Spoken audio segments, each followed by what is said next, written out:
Bavaria 1922 1922। एक जगह जहां पहाड़ और घने जंगल हैं और एक फार्मस्टेड जिसे हिंटरकाइफेक कहा जाता है, अलग, छोटा सा, जब तक ये डर का नाम नहीं बन गया। परिवार के मुखिया खेतों में काम करते थे। वो दिन रात मेहनत करते थे, अपनी फसलों को पालते थे। उनकी पत्नी सेजिलिया घर संभालती थी। वो घर के काम करती, खाना बनाती, सफाई करती और बच्चों को संभालती।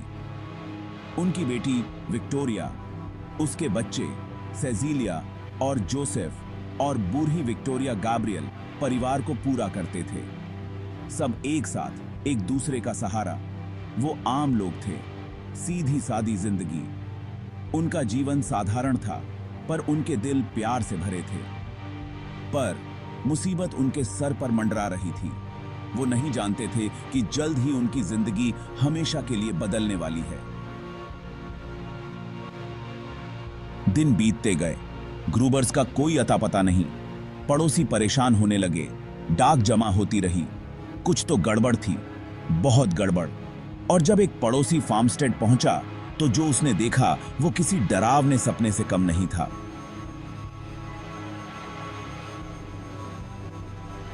बाण के अंदर खौफ का मंजर, खून से सनी दीवारें, बिखरा सामान, जैसे कोई खौफनाक कहानी कह रहे हों। पूरा परिवार मार डाला गया, बेरहमी से। उनकी चीखें जैसे आज भी हवा में गूंज रही हों। उनकी जिंदगी उनसे छीन ली गई। हर तरफ खौफ के निशान उस खौफनाक रात की कहानी बता रहे थे।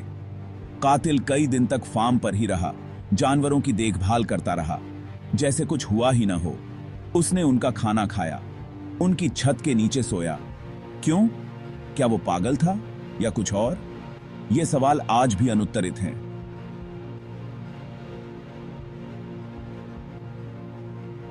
बर्फ में पैरों के निशान, टूटा हुआ दरवाजा, संघर्ष के निशान। लेकिन घुसपैठिया कौन था? उसका मकसद क्या था? सुराग धुंधले थे, इन्वेस्टिगेटर्स को उलझा रहे थे। पुलिस हैरान थी। 100 से ज्यादा लोगों से पूछताछ की गई, कोई गिरफ्तारी नहीं। हत्या का हथियार कभी नहीं मिला। केस ठंडा पड़ गया, रहस्य गहराता गया।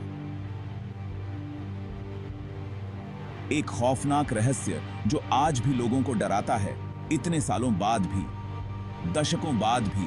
हिंटरकाइफेक मर्डर्स लोगों को हैरान करते हैं। लोग आज भी इस गुत्थी को सुलझाने की कोशिश करते हैं, पर जवाब नहीं मिलते। क्या यह लूटपाट का मामला था जो गलत हो गया, या कुछ और? पारिवारिक झगड़ा, या कुछ और भयानक? क्या यह किसी की दुश्मनी का नतीजा था? कई कहानियां हैं, पर सच्चाई क्या है कोई नहीं जानता। जांचकर्ताओं ने हर पहलू की जांच की, पर कोई जवाब नहीं मिला। सब तरफ खामोशी छाई हुई है। फार्म हाउस बहुत पहले ही टूट गया, पर यादें बाकी हैं। एक याद दिलाता है कि कुछ रहस्य दफन नहीं होते, कुछ कहानियां कभी खत्म नहीं होती।